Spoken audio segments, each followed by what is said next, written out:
guys, what's going on? This is Yorkie here and welcome back to another episode of my Football Manager 2018 save here with Olympic Lyonnais, and it's time for another episode, and we are going to play Chelsea in the second leg of the Champions League in this episode, and hopefully, touch wood, after that 2-2 draw at home, we can pick up the victory. It is going to be tough, obviously, because they got 2 away goals, so it just makes it much more difficult. There's only be 3 games in between, so we'll just have a quick check up on what's been going on there. We won 2 and lost 1, actually quite disappointing loss.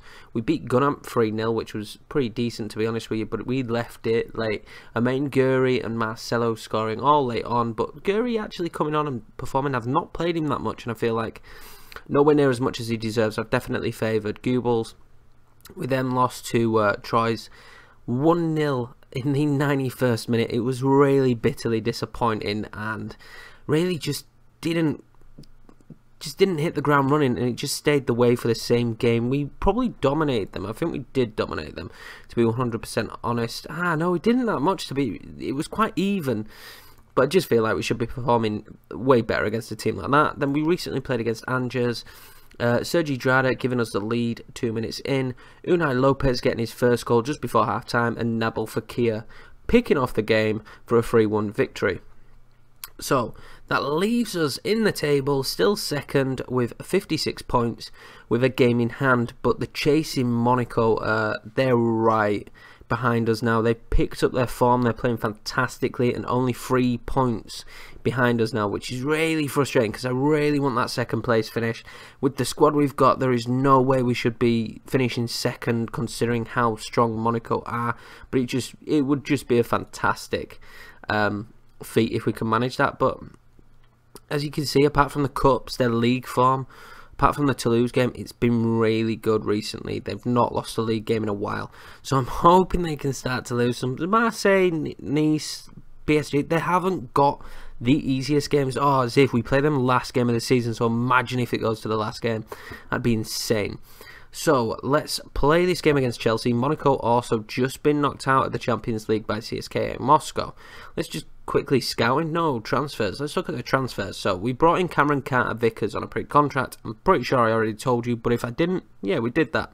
He looks pretty decent as a youngster, and with his solid marking, solid tackling, and 14 heading, his strength. This, like, for 21-year-old, like, I don't get why this is a thing.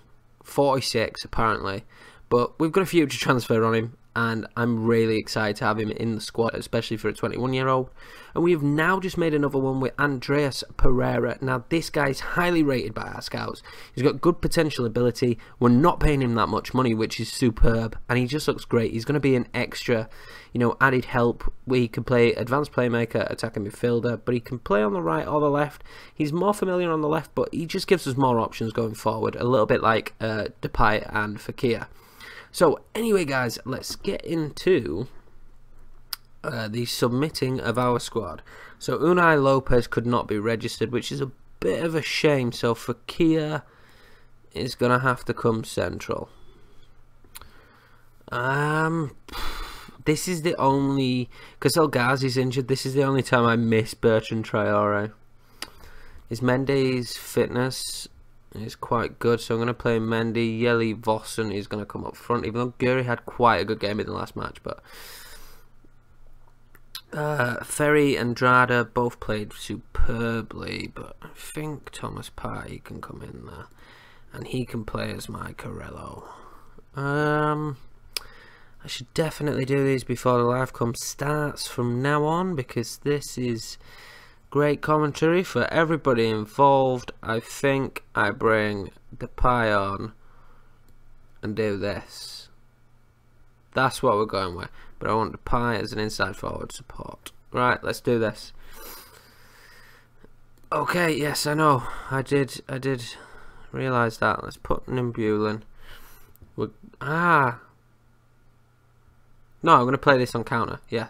Okay, so we're going to give this formation a go on counter. It has worked before on counter, so the possibilities there that it works again, he says, with the utmost confidence of nobody. I'm just hoping it pays off, guys, because it would be really good to get through to the next round, not only financially, because obviously it's a big boost financially, because right now Oh, they've got Morata up front. Kusmara straight. Oh, this is going to be tough. But Tammy Abraham, Bakayoko. How's Bakayoko doing? Are you bored yet at Chelsea? He costs too much money. Financially, we just cannot, like, if you look at our biggest transfer was Yeli Vossen, like, we just cannot keep up with the two top teams in France. So it would be good to see if we could start to get into a position where maybe we get a little bit more finances by smart financial moves early on.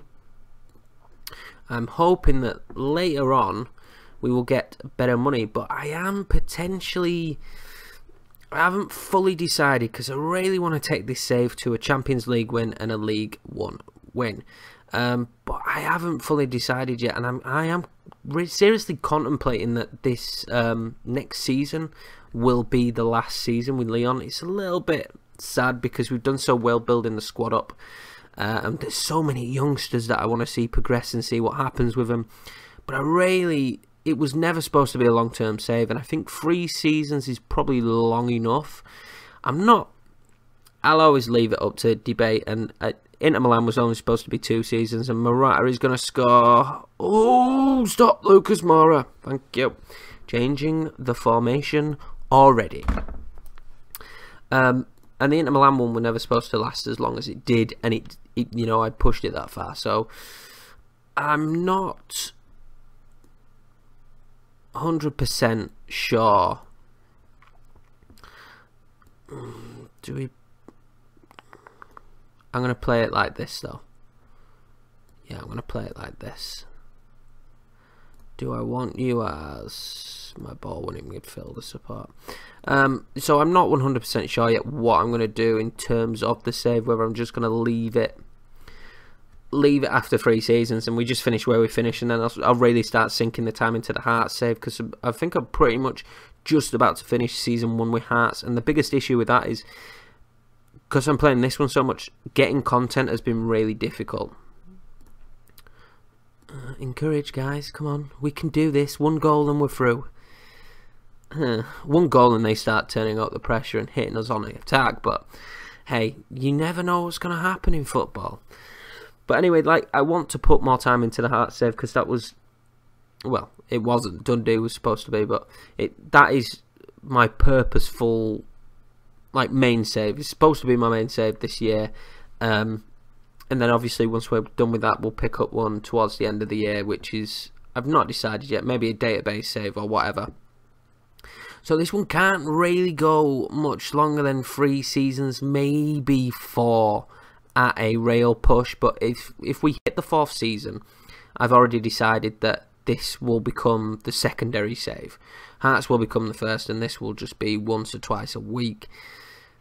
It's just hard to let it go when it's been my first save this year. Like, I've literally done no offline saves, so this has been the one, so it is a little bit hard to let that go.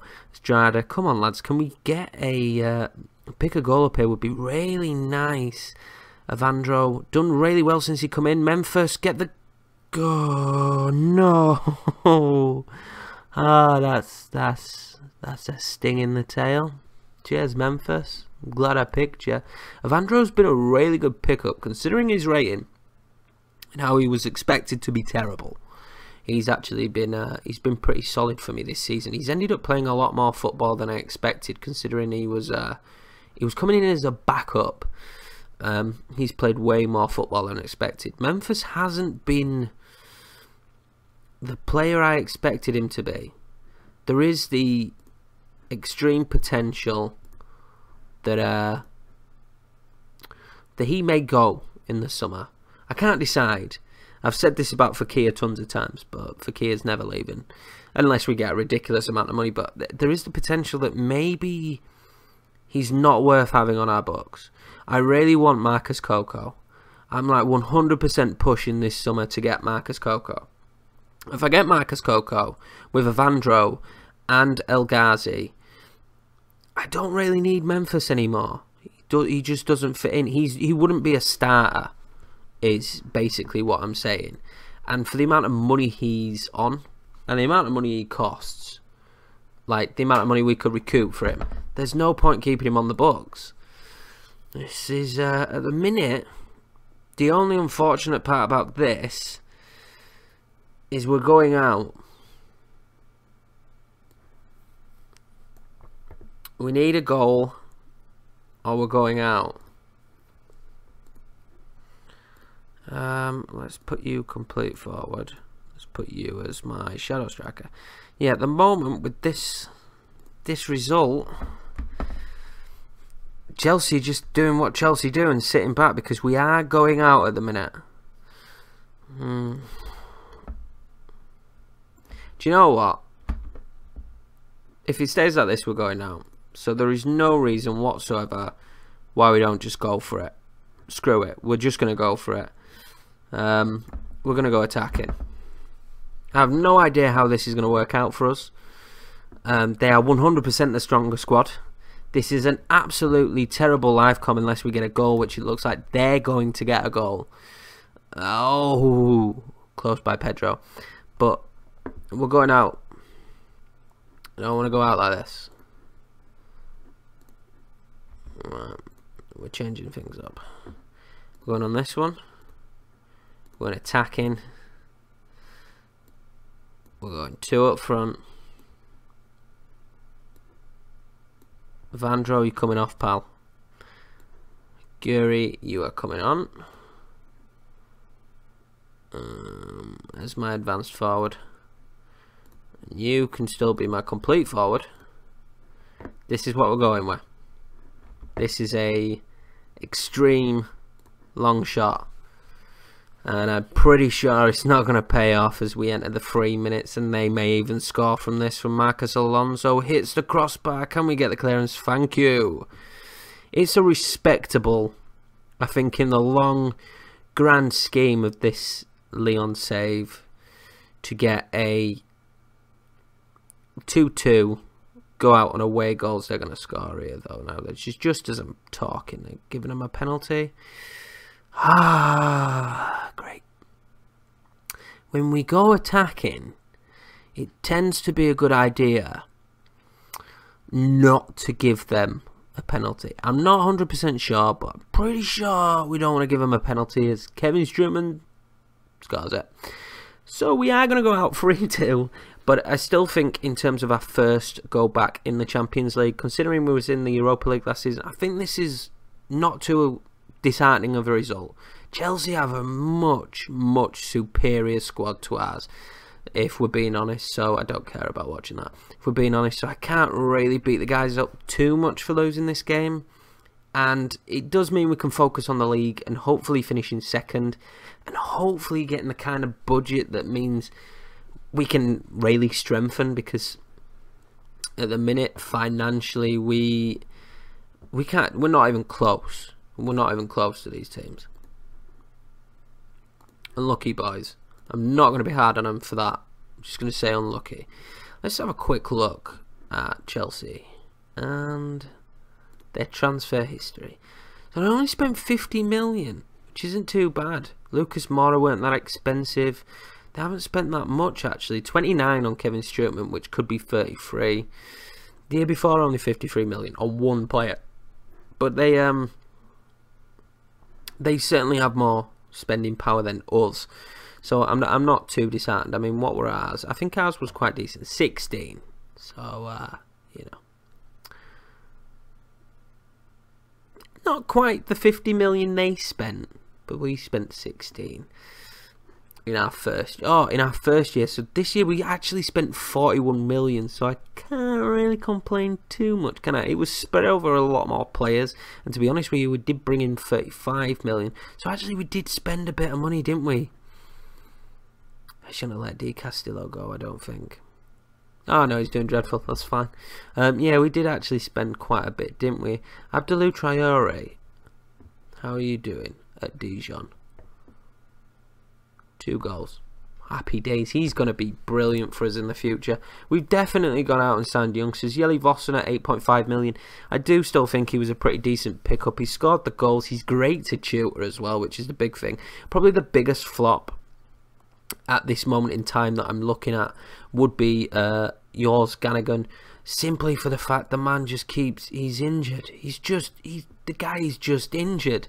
I mean, he looks like he can be great for us, but he's just injured. So I'm really hoping when he comes back from injury, he can pick up a run of form. I think Unai Lopez at 1 million is a steal, really, to be honest with you. Considering he's back up and what we're asking from him, it's a steal. And El Ghazi, hopefully, when he comes back from his injury, can be good. And Danny Vivian, I really do think the 19-year-old is going to be something special in the future. So hopefully he can keep up appearances and keep getting the odd game, which is my plan for this season. But anyway, guys, thanks a lot for watching this episode. I will leave it now until... I'm not going to bother with the French Cup 11th round. The next game I bring you will be Gunamp in the French League fight, well, the Coupe de la Ligue final, and that will be the next game. Hopefully we can pick up our first silverware as Lyon manager. We do have a great opportunity. Gunamp, we really pounded them this season. I think 3-0 there, and what was the first result?